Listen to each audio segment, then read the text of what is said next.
Olá pessoal, eu sou a professora Vânia Araújo e vou explicar hoje para vocês os tipos de textos que caem normalmente nas provas de concursos. Então nós vamos conhecer os tipos de textos em prosa, sob a forma de poesia e principalmente os textos verbo-visuais que andam caindo com uma frequência impressionante nas últimas provas dessas bancas maiores que têm feito os melhores concursos. Então, para começar, nós vamos ver o que vai fazer a diferença para você determinar se um tipo é narrativo, se é descritivo, se é injuntivo, que é uma tipologia também bastante comum nas provas, mas que é uma tipologia relativamente nova para a maioria das pessoas. Vamos então ver como é que isso se dá lá na prova. Aí aqui eu coloquei para vocês, a primeira coisa é te explicar o que é essa forma, o que é esse conteúdo que as bancas tanto cobram, que é algo que não é visível, mas que é necessário para você. Então, a primeira coisa, qualquer banca que aplique prova de língua portuguesa, obviamente ela precisa te cobrar os dois caracteres essenciais da língua, que são a forma e o conteúdo. Coloquei para você de forma clara, sucinta, a forma ela representa o aspecto físico, né, que é como o texto diz, de que maneira o texto diz, qual é a sua estrutura, quais são os aspectos lexicais, sintáticos e até os tempos verbais que estão envolvidos neste texto. Então, para ficar definido, a forma representa o aspecto físico do texto, aquilo que nós vemos. Já o conteúdo trabalha exatamente o aspecto ideológico. Observe, o que o texto diz. Então, nós temos dois pontos, o que o texto diz e como, de que forma o texto diz. Esse conteúdo, ele está associado aqui às ideias, aos significados e principalmente à intenção do autor ao produzir o texto. Então, a banca, ela te dá um texto para ler, o que você precisa fazer? Você lê o texto todinho, seja ele grande, seja ele pequeno, você vai lê-lo todinho. Terminada a leitura, pergunte a você mesmo, mas qual foi a intenção desse autor ao produzir o texto?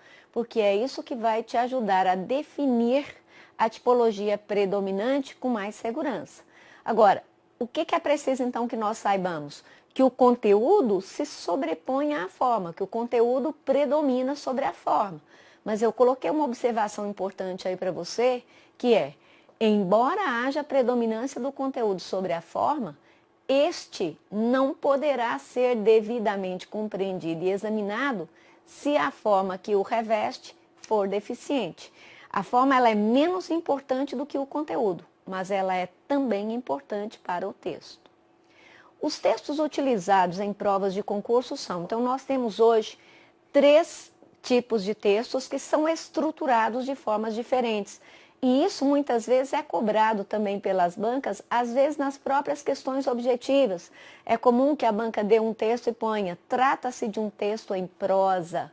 Então, o que é mesmo esse texto em prosa? Observem que eu pus, é um texto que reproduz a maneira natural de falar, sem métrica nem rima. As linhas ocupam quase toda a extensão horizontal da página, que é demarcada fisicamente pela abertura de parágrafo. O que é, na verdade, o parágrafo? É um pequeno recuo a partir da margem esquerda da folha. Observe que eu tomei o cuidado de te mostrar. O parágrafo é o ordenador lógico da prosa. Por que isso? Ora, porque para cada parágrafo, para cada ideia, é necessário que se abra um parágrafo. Então, como é que nós definimos a forma de maneira rápida e prática? A prosa caracteriza os textos que são escritos em linhas corridas e que são normalmente delimitados por parágrafos. Agora, e a poesia? A banca vai te dar poesias também para ler. As poesias são os textos que se caracterizam pela escrita em versos e o verso é cada linha do poema, que pode apresentar rima e métrica, mas que não necessariamente terá, já que a poesia contemporânea se caracteriza exatamente por prescindir de métrica e de rima. Então, eu pus de novo para vocês, texto que se caracteriza pela escrita em versos, em que se faz um uso muito particular da linguagem. A poesia, em geral, reflete o momento, o impacto dos fatos sobre o homem e a criação de imagens que traduzam esse impacto. O verso é o ordenador rítmico e melódico do poema. Falemos agora dos textos verbo-visuais. Muito cuidado com esse tipo de texto. Ó. Essas bancas andam cobrando charges, cartoons nas provas com muita frequência. E o que são então os textos verbo-visuais? São aqueles que vão associar a linguagem escrita, né, os códigos verbais, normalmente com enunciados curtos, a códigos não verbais, que são desenhos, às vezes até fotografias, no caso dos infográficos, por exemplo. Qual é a finalidade de se utilizar enunciados curtos e desenhos? Finalidade de chamar a atenção do leitor para determinados assuntos. Tome muito cuidado aqui, porque o que a banca pode cobrar? Verbo visual é aquele que associa linguagem escrita a imagens. Se você tiver um texto veiculado apenas por meio de imagens, a banca vai dizer, trata-se de um texto não verbal. Ok. E o texto que só é veiculado por meio da linguagem escrita é o texto verbal. Então, fechamos aí. Texto verbal, linguagem escrita. Não verbal, trabalha apenas com imagens. E verbo visual associa imagens e desenhos. Muito bem, vamos então ver quais são os tipos de textos que têm caído nas provas e como é que eles vão se distribuindo. Eu procurei fazer aqui um apanhado daquilo que mais cai hoje nas provas da maioria das bancas, né, de concurso. Então aí nós temos a prosa. Você já sabe que os textos em prosa são delimitados por parágrafos. Quais são os tipos mais cobrados? Os narrativos, os descritivos. Tomar cuidado, porque os dissertativos caem com muita frequência e se subdividem em expositivos e argumentativos. Note que eu tomei o cuidado de colocar aqui para você, ó. O texto expositivo tem finalidade informativa. Isso é importante para nós, por quê? Porque às vezes a banca te dá o texto e não faz a assertiva. Trata-se de um texto dissertativo ou expositivo. Ela vai afirmar apenas, trata-se de um texto informativo e você deverá marcar que é certo. Quanto aos textos dissertativos argumentativos, observe que eles têm finalidade persuasiva. Por que finalidade persuasiva? Porque são textos que visam a convencer o leitor. Aí aqui nós temos os injuntivos, que também são conhecidos como textos instrucionais. Esses textos injuntivos ou instrucionais, como eu te disse, são textos que têm caído ultimamente com muita frequência nas provas e que não são tão conhecidos assim. Eu vou explicar a vocês, eu vou te dar exemplos de como é que as bancas podem cobrá-los nas provas. Aí agora nós temos os textos estruturados em forma de poesia, que são os textos escritos em versos. Quais são os tipos de textos que as bancas comumente usam? Os poemas e as letras de música. Você vai me perguntar, professora, qual é a exata diferença entre a poesia e o poema? É que a poesia é apenas a forma de estruturar. O poema é o texto em si. Textos verbo-visuais. Você se lembra de que são os que utilizam linguagem escrita e imagens. Aí nós temos os infográficos, que são hoje muito frequentes nos textos jornalísticos, principalmente de veículos de grande circulação. Charges e cartoons, que também aparecem com frequência. Os folders, Fundação Carlos Chagas, por exemplo, é uma banca que gosta de utilizar folders para que o candidato interprete as ideias que ali estejam. Tiras de quadrinhos.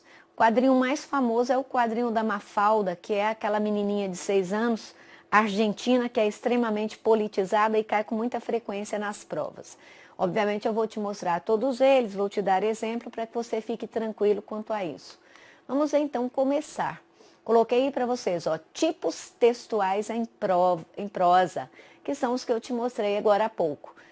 Então, nós vamos falar um pouquinho dos narrativos, um pouquinho dos descritivos, dos injuntivos também, e tomar o cuidado de estabelecer a exata diferença entre o dissertativo, o expositivo e o argumentativo. Por quê? Porque estes dois tipos de texto não vão se diferenciar muito quanto à forma. A diferença cabal entre eles está no ponto de vista do conteúdo.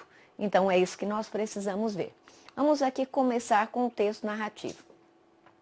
Pus aqui para vocês, ó, texto narrativo é o que visa a relatar fatos, episódios, a contar histórias que sejam verdadeiras ou fictícias. Neste caso, como é que a banca vai te cobrar? Trata-se de uma narrativa real, trata-se de uma narrativa ficcional. A narração apresenta uma sequência de acontecimentos, né? Ela possui começo, meio e fim, que pode ter sua ordem alterada pelo escritor, dependendo do efeito que se pretenda alcançar, né? Então, ela tem começo, meio e fim, mas não necessariamente nesta ordem.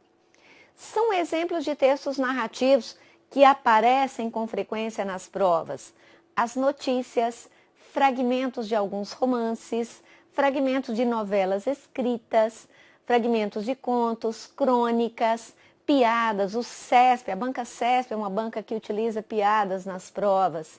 E até as histórias em quadrinho também são textos narrativos. Agora, o que vai me ajudar a definir que aquele texto é narrativo? Porque pode acontecer de a banca te dar apenas um parágrafo e você ficar na dúvida se ele é narrativo ou se ele é dissertativo. A diferença está aqui nessas características, é isso que vai fazer com que você tenha segurança de saber que o texto é narrativo. Além da intenção do autor, essas características. Primeira, o encadeamento das ações e dos fatos.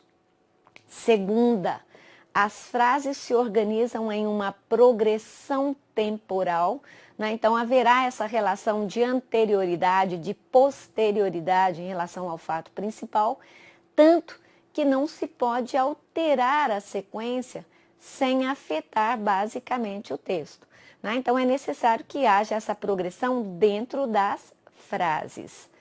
É um texto dinâmico, uma vez que existem muitos verbos indicando movimento, indicando ação.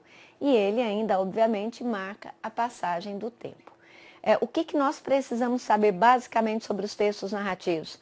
Que eles são datados. Contar histórias, relatar fatos e histórias precisam ser situados no tempo. Então, o que vai te ajudar bastante é observar essas datas, essa marcação de tempo. Eu vou mostrar a vocês um exemplo de um texto, depois em que o autor faz tudo isso. Aí, aqui eu esclareço para vocês os elementos. Vocês podem até me perguntar: professora, mas a banca vai me cobrar estes elementos sob a forma de questões objetivas? Não, ela não vai cobrar isso. Agora, é necessário que a gente conheça para, como eu te disse, ter a segurança de dizer que o texto é narrativo. Então, o primeiro elemento, o elemento essencial, é o narrador, já que é ele quem conta a história. Ele é um ser ficcional a quem o autor transfere a tarefa de narrar os fatos. Tome cuidado para você não confundir autor com narrador, né? O autor é o sujeito que escreve o texto. Narrador é quem conta a história. Aí depois nós temos os personagens, né? Que são os seres fictícios ou não, que estão envolvidos com a história, que vivem os fatos e que são caracterizados tanto de forma física quanto psicológica. Qualquer ser, seja uma pessoa, seja um bicho, seja uma criatura inanimada, pode ser personagem de uma narrativa. Logo depois, o que temos? Um enredo. O enredo é a própria história que vai sendo tecida, que vai sendo narrada, né? É o conjunto encadeado dos fatos e que é organizado de acordo com a vontade do escritor. O espaço. O espaço é muito importante porque ele é o local onde a história se desenvolve, né? Ele é exatamente o cenário. A descrição do espaço serve para criar o clima que envolve o leitor nos acontecimentos. Finalmente, nós chegamos ao tempo que eu te disse. É importante porque a narrativa, como ela conta histórias, como ela relata fatos, ela precisa ser datada. Então, o tempo traduz o momento da narrativa, ou seja, é o quando acontece a história. Agora sim, eu vou te mostrar o exemplo. Este texto foi cobrado em uma prova da banca CESP já há algum tempo, mas ele é muito interessante. É um texto do psicanalista Hélio Pellegrino, publicado no jornal Folha de São Paulo. Procure sempre observar os créditos antes de ler o texto, porque isso já te ajuda a ter uma ideia de que texto se trata e até da linguagem utilizada nele. Então vamos ver a narrativa do Dr. Hélio Pellegrino. Contou-me um amigo uma história exemplar ocorrida na cidade mineira de Nova Lima por volta dos anos 30. Em Nova Lima, existe uma importante mina de ouro, a mina de Morro Velho, que àquela época vivia o seu apogeu e era propriedade de uma companhia inglesa. Os operários nas entranhas da terra perfuravam a rocha com suas brocas e picaretas e dessa forma respiravam durante anos nas galerias fundas a poeira de pedra que o trabalho levantava. O que você observa neste primeiro parágrafo? Há a marcação do tempo e há a marcação do espaço. Observe que este texto está sendo narrado em primeira pessoa, né? E é um texto dinâmico, ele vai mostrando para você o encadeamento das ações. Muito bem, segundo parágrafo. Sem nenhuma proteção, ao fim de algum tempo, os mineiros, na sua quase totalidade, contraíam a silicose, causada pelo depósito do pó de pedra em seus pulmões. A silicose, além de encurtar a vida e a capacidade de trabalho, provoca também uma tosse crônica, oca e ressoante, capaz de denunciar à distância a moléstia que lhe dá origem. Nas noites de Nova Lima, quando buscava repouso, a cidade era sacudida e inquietada por uma trovoada surda e cava, que, nascendo dos casebres operários, chegava até as fraldas da montanha em torno. Era a grande tosse dos pobres, sintoma e denúncia eloquente da silicose que os roía. O que nós observamos neste texto? Que ele contém alguns fragmentos descritivos, mas nós podemos observar que as descrições que aí aparecem, elas vêm de forma secundária, já que elas estão aí apenas para compor a história que vai sendo narrada. Este é um exemplo bacana de texto narrativo para vocês. Agora sim, vamos ver o que é o texto descritivo. Para começar, o texto descritivo é o que menos aparece nas provas de concurso, até porque as descrições costumam ser sempre textos secundários. Nós podemos usar uma descrição numa narrativa, como vocês acabaram de ver, quando nós queremos mostrar um retrato mais detalhado, ou do ambiente, ou da situação, ou das pessoas. E as descrições também podem aparecer nos textos dissertativos, quando o autor quer tornar mais claras as ideias para o leitor. Então, como a descrição é um texto secundário, ela aparece de maneira menos frequente nas provas. Agora, nós precisamos tomar cuidado, porque quando a descrição aparece, ela aparece sob a forma de um parágrafo ou dois no máximo, o que fica mais difícil de você caracterizar. Então, coloquei de forma clara, é o texto em que se faz a caracterização de pessoas, de objetos, de ambientes ou de situações. Ele faz a caracterização, ele detalha, ele pinta retratos. Se nós pudéssemos fazer uma definição simples do que é descrever, seria pintar retratos. Neste tipo de texto não existe progressão temporal, já que ele apenas destaca as propriedades e os aspectos dos elementos num certo estado, como se eles estivessem parados. Nos enunciados descritivos, podem até aparecer verbos que exprimam ação, que exprimam movimento, mas os movimentos são sempre simultâneos, ou seja, não indicam progressão de um estado anterior para outro posterior. É um texto parado. Observação.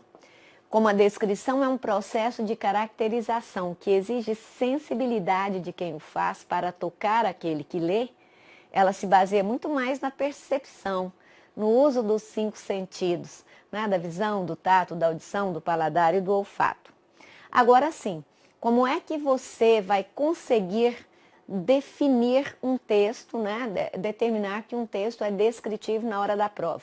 Primeira coisa, leia o texto todo, terminada a leitura, pergunte a você mesmo, qual foi a intenção maior do autor ao escrever este texto? Se a intenção dele foi a de pintar um retrato, de caracterizar, de detalhar, você sabe que o texto é predominantemente descritivo. Mas e se ainda assim você continuar com dúvidas? Aí você vai observar essas características, porque essas características só aparecerão na descrição, elas não aparecem nos outros textos, né? Então, estas características são da descrição exatamente. Olha lá, riqueza de detalhes e presença abundante de adjetivos. Afinal de contas, se descrever é pintar retratos, a classe de palavras que nós normalmente usamos para fazer isso são os adjetivos. Não existe temporalidade, olha o que eu te disse, não existem datas, tanto que se pode alterar a sequência sem afetar basicamente o sentido. É um texto estático, pois faz uso reiterado de verbos de estado e não de verbos de ação. Onde é que nós encontramos os verbos de ação? Nos textos narrativos. E os textos descritivos, como são estáticos, utilizam verbos de estado. Vou mostrar a vocês um exemplo lindíssimo de uma descrição que foi feita pelo maioral da língua portuguesa, Euclides da Cunha, no livro Os Sertões. Na verdade, este é o retrato que o Euclides da Cunha pinta daquele homem que ele encontrou lá em Canudos, na Bahia, assim que ele pisou naquela terra. E ele pinta esse retrato de uma maneira em que ele alterna a subjetividade com a objetividade, que dá uma graça enorme para esse texto. Então vamos lá, ó. O sertanejo é desgracioso, desengonçado, torto. Hércules Quasímodo reflete no aspecto a fealdade típica dos fracos. O andar sem firmeza, sem aprumo, quase gingante e sinuoso. Gingante no sentido de ginga, de balançar. Aparenta a translação de membros desarticulados. Agrava-o a postura normalmente abatida, num manifestar de displicência que lhe dá um caráter de humildade deprimente. Observe que ele vai alternando a objetividade com a subjetividade. A pé, quando parado, recosta-se invariavelmente ao primeiro umbral ou parede que encontra. A cavalo, se sofreia o animal para trocar duas palavras com um conhecido, cai logo sobre um dos estribos, descansando sobre a espenda da sela. E se na marcha estaca, pelo motivo mais vulgar, para enrolar um cigarro, bater o isqueiro ou travar ligeira conversa com um amigo, cai logo. Cai é o termo, de cócoras, atravessando largo tempo numa posição de equilíbrio instável, em que todo o seu corpo fica suspenso pelos dedos grandes dos pés, sentado sobre os calcanhares, com uma simplicidade a um tempo ridícula e adorável. Este texto aqui é adorável, a descrição é muito interessante. Muito bem, vamos lá, pessoal, vamos agora ao texto injuntivo, que eu disse a vocês, que é um texto que tem caído com muita frequência nas provas e que não é tão conhecido assim, ou pelo menos não é uma nomenclatura que se veja tanto por aí. Então, de onde é que vem a palavra injuntivo? Vem lá da injunção. Injunção quer dizer ordem, mandado. Daí a banca cobrar como injuntivo ou instrucional. Coloquei aqui para vocês. É um texto que visa dar instruções, dar avisos, dar conselhos, dar ordens, fazer advertências ou prescrever procedimentos, com o propósito de instruir ou ainda de persuadir o leitor ou o interlocutor. São textos injuntivos. As receitas, tanto culinárias quanto médicas, os manuais de instrução, as bulas de medicamentos, os artigos e as leis de modo geral. Então, o que nós temos aí? Declaração Universal dos Direitos do Homem, Estatuto do Idoso, Estatuto da Criança e do Adolescente, Constituição Federal, todos eles, os regimentos, né, que a gente estuda aí dos tribunais, dos órgãos, quando vamos fazer prova, todos estes textos são considerados injuntivos. Temos também as placas de sinalização, quaisquer que sejam, editais de concursos e até campanhas comunitárias. Tomem muito cuidado, porque o texto, para ser considerado injuntivo, não necessariamente ele terá de ser veiculado sob a forma de texto escrito.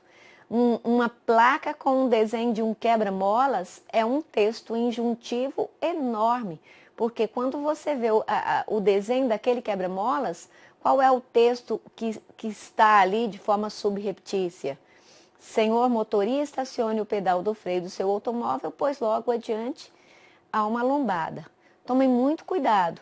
É injuntivo o texto que é veiculado pela sirene de uma ambulância, porque ela está pedindo às pessoas que deem passagem, já que ela está levando pessoas com a saúde fragilizada. Nós temos, às vezes, o péssimo hábito de achar que texto é tudo aquilo que está escrito. Não. Texto é qualquer mensagem, não é? Qualquer texto que traduza a informação deve ser chamado de texto. São características do texto injuntivo. Os verbos empregados normalmente no modo imperativo, aqui é necessário também esclarecer que podem vir no indicativo, às vezes no infinitivo, mas quando eu leio o infinitivo, por exemplo, eu tenho que entender como imperativo. Quando ele diz rotular, manter, eu entendo rotule, mantenha. Utilização do padrão culto da língua, porque este texto é um texto mais sério. Precisa ter uma linguagem clara e acessível a todo tipo de pessoas, porque senão ele perde essa sua finalidade instrucional, né? É preciso que ele seja acessível a todo tipo de pessoas.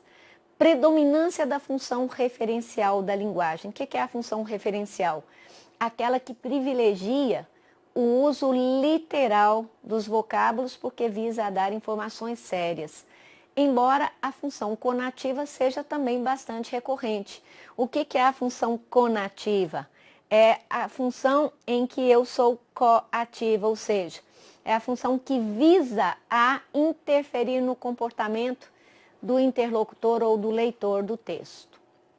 Então, vamos lá ver um exemplo de texto injuntivo. Este exemplo eu extraí da prova do concurso do Ministério da Saúde, como vocês estão vendo, bastante pertinente. Aí nós temos cuidados para evitar envenenamentos. Primeiro, mantenha sempre medicamentos e produtos tóxicos fora do alcance das crianças. Não utilize medicamentos sem orientação de um médico e leia a bula antes de consumi-los. Não armazene restos de medicamentos e tenha atenção ao seu prazo de validade. Nunca deixe de ler o rótulo ou a bula antes de usar qualquer medicamento. Não ingira nem dê remédio no escuro para que não haja trocas perigosas. Mantenha os medicamentos nas embalagens originais. Cuidado com remédios de uso infantil e de uso adulto com embalagens muito parecidas. Erros de identificação podem causar intoxicações graves e às vezes fatais. Muito bem, pessoal. Até aqui, então, eu fui mostrando a vocês o narrativo, o descritivo e o injuntivo, de que maneira a banca vai cobrar, né, com as suas particularidades. Agora, o que é preciso que eu diga, que eu esclareça a vocês? Tomar cuidado. Texto não precisa ter necessariamente linguagem escrita. Texto é tudo aquilo que transmite mensagem, que transmite informação. Cores de um semáforo representam um texto. Desenhos que nós vemos muito facilmente nas placas de sinalização, sons. Então, pensem em texto dessa forma, porque as bancas estão cada dia mais modernas, no sentido de cobrar os mais variados tipos de textos, né? E nós precisamos estar atentos a isso, estarmos abertos à leitura e à compreensão desses textos.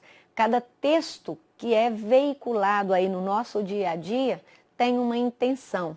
E o que a maioria das bancas de concurso cobra sobre estes textos é exatamente isso.